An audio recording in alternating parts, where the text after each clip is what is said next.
Chapter 11. Don't give it up too quick, though, Pri says as I'm changing out of my clothes. She's sprawled out on my air mattress wearing a hooded sweatshirt and sweatpants, her at-home uniform. A pair of big blue headphones hangs around her neck. Oh, princess, I say, as if she's just accused me of being a boozin', a whore. It's Pri. Fabulous. So, you gonna let Kasim smash that or make him wait? Smash? He will not smash anything, I say. Good, he's nice and all, but make him sweat and beg. Leave her alone, Donna calls out from the bathroom. Don't listen to her. Why don't you worry about your own love life, Pri? No, Fab, don't listen to her. Donna will buy you lingerie and shit and even book you to a hotel room if you leave it up to her, Pri says. No, I won't, Donna yells. Pri shakes her head and gestures for me not to believe anything Donna says. I giggle and ask, do you have a love life, Pri? Yes, she does, Donna calls out again. She can't even step to the girl she likes. Pri quickly gets up from the mattress. Thanks a lot, Dee. Wait, I say, you like somebody? Don't ask me no dumbass questions, Fabulous. I stand in front of her. I don't want her to leave. I want her to talk to me the same way she did when I was braiding her hair. Do you need new braids, I ask? So you can be all up in my business? What's her name? None of your business. Her name is Taj, Donna says. The bathroom door is closed, but she can still hear everything we're saying. Would you please cut that shit out, Dee? Pri shouts. Damn, and wipe that smile off your face, Fabulous. It ain't like that.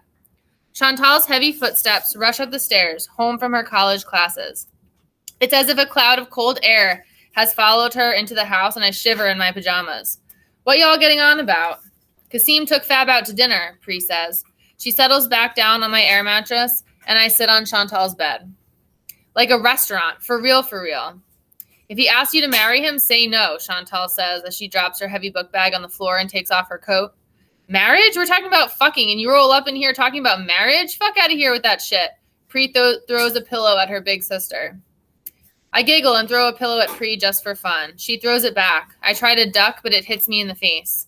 Did you tell her how Kasim always falls in love and wants to buy wedding rings for his girlfriends? Chantal asks. She starts taking out books and her computer from her bag before she even undresses. What? I say. Wedding rings? He's 17, right? 18, so he's old enough to get married if he wants, Chantal says. Wait, I got something for you. She hands me a box from her book bag. Married? No way, I say as I open the unmarked box. I can't hide the smile on my face because the thought of getting married makes my insides like syrup.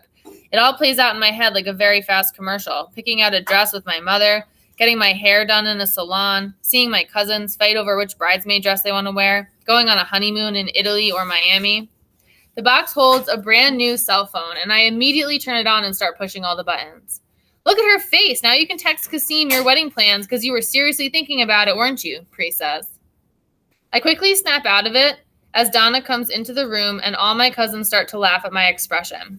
Then Donna asks, Are you a virgin, Fab? I smile and nod. A little something here and there, but my mother would kill me. No dick? Good, stay that way, Chantal says. Pri kisses her teeth. Fab, mother and dick are two words that should not be in the same conversation. And ain't nobody want to be like your corny ass, Chant. If you could fuck a book, you would. You know what? Chantal comes over and shoves Pri's head. I would fuck a book before I fuck some dude who doesn't respect me. I'd fuck a degree, a paycheck, a damn career. And Fab, you better act like your mother is here. Don't do anything she wouldn't want you to do. Yeah, listen to your mother, Fab, and not corny ass Chantal, Pri says. My cousins go back and forth with their jokes and playful insults. Pri takes another pillow and starts hitting her sisters. They each do the same. I grab a pillow to cover my face so I can laugh and laugh. My whole body feels strange. My heart doesn't beat, it dances. It's as if Kasim has stepped into my mind and invaded every single thought. As everything calms down, Pri lies on Chantal's bed, breathing heavily and still giggling. Donna is at the dresser mirror, messing with her hair, and Chantal is at the edge of her bed with an opened book and a highlighter in her hand. While their attention is away from me, I let my thoughts wander. Kasim, Kasim, Kasim.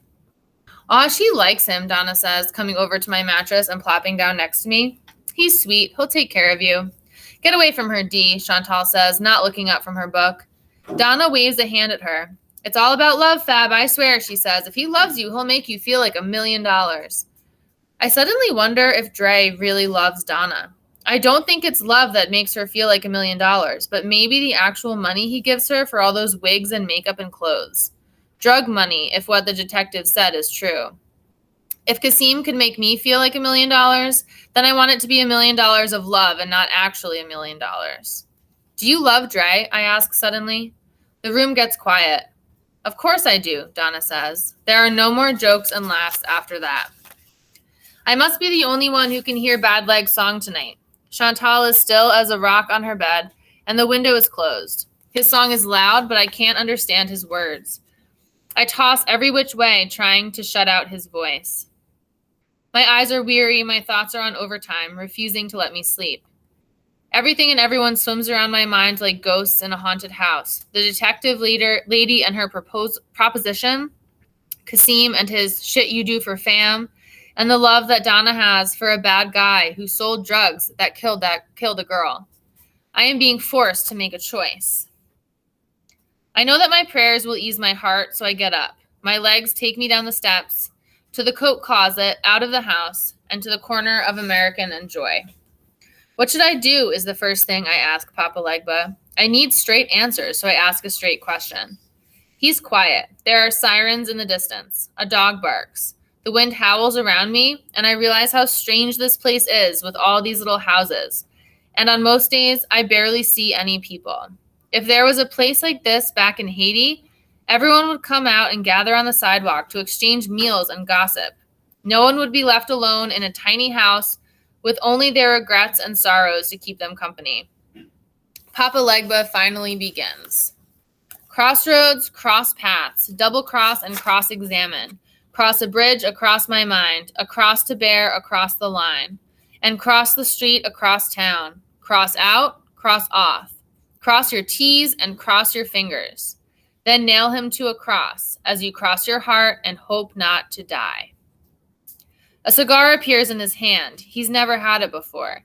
He takes a pull and exhales thick white smoke that swirls up into the air like a cloud. I watch it bend and stretch like a slow-turning cyclone until it stops at the street signs, where Joy Road meets American Street. Joy and American, a crossroads, intersecting. One is not the other.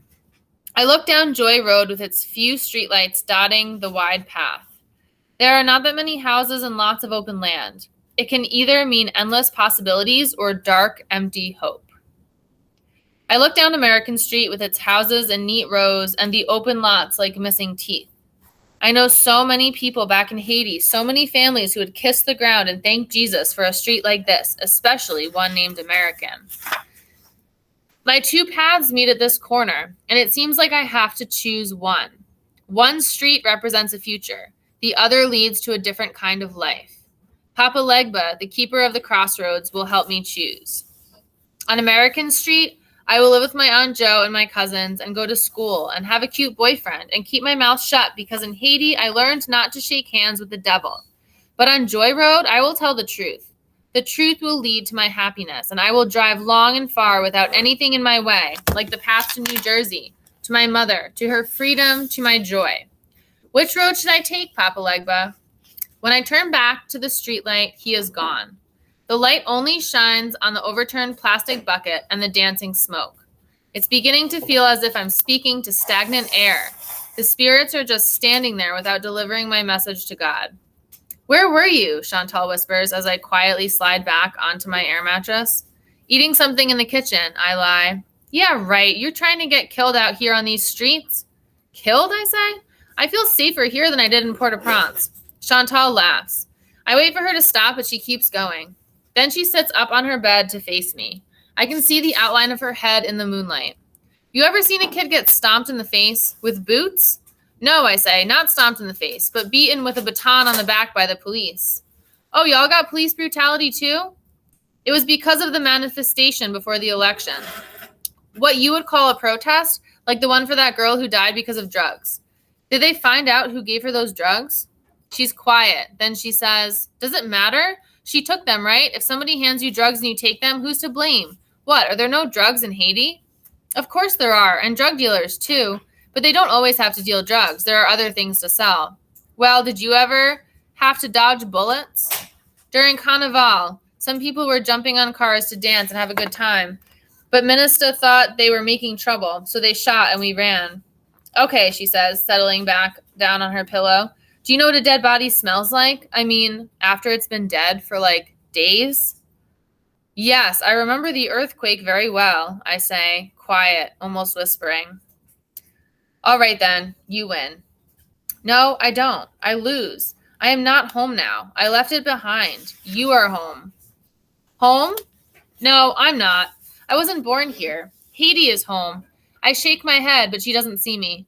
You would rather be in Haiti? She sighs and turns over on her bed to face me again. Sometimes I wonder what my life would have been like if my father had never sent for me and my mother when I was a baby. Like maybe the twins would have never been born, and your mother would not have come here to give birth to you. And maybe we'd be like sisters. We'd go to the beach every day and eat good Haitian food and go shopping for jeans and American clothes, and whatever we needed to know about America, we'd see it in the movies. Now it was my turn to laugh. Nice beaches cost money, and the public beaches are dirty and crowded. There are no movie theaters. And to go to a shopping center with nice clothes, we would have to take a bus for 8 hours to the Dominican Republic. That's not true, she says. I saw your pictures on Facebook. You were doing good, especially with Ma's money. Well, me and my friends, we did different things. Not movies and malls, not much in the city, in fact. I rode my bike through the streets of Lake Caille, rode donkeys up the mountainsides near Cap Haitien, and the beaches we went to were not resorts. We shared the ocean with fishermen and washerwomen, and we gossiped and joked and fought. I had to fight a lot because people knew we were getting money from family abroad. Maman was tired of fighting. She wanted her own money. She wanted to see her sister. She wanted me to be like you. Like me? Matanjo talked about you when she called. She said you were going to be the very first doctor in the family. Is it true? You're going to be a doctor? She pauses, then sighs. Don't worry about me. Just make sure you get through your junior year. And stop messing with Bad Leg. And don't go around asking about that white girl. Please. I nod, but she can't see me in the dark. I rest my tired head on her last words, letting them be my pillow. Chantal's story. What if memory is like a muscle? My anatomy and physiology class tells me how the human body works, but it can't tell me how the human mind works, not the brain, but the thoughts and memories. I remember being 9 years old, translating newspaper articles for my mother about my father's murder. I remember everything about that day those detectives walked into our house, and I had to sit there and listen to every detail and tell it back to my mother in Creole. I had to do it the other way around for those insurance people from Chrysler, translate my mother's demands from Creole into English. Creole and Haiti stick to my insides like glue. It's like my bones and muscles, but America is my skin, my eyes, and my breath. According to my papers, I'm not even supposed to be here. I'm not a citizen. I'm a resident alien. The borders don't care if we're all human, and my heart pumps blood the same as everyone else's. I try to walk a path that's perfectly in between. On one side are the books and everything I have to do to make myself legit, and on the other side are the streets and everything I have to do to stay alive out here. Ma wanted me to go to a big university. She told me not to worry about her and my sisters, to just do my own thing. But how could I? This is home. My mother is home. My sisters are home. And even you force me to remember the home I left behind. You make me remember my bones.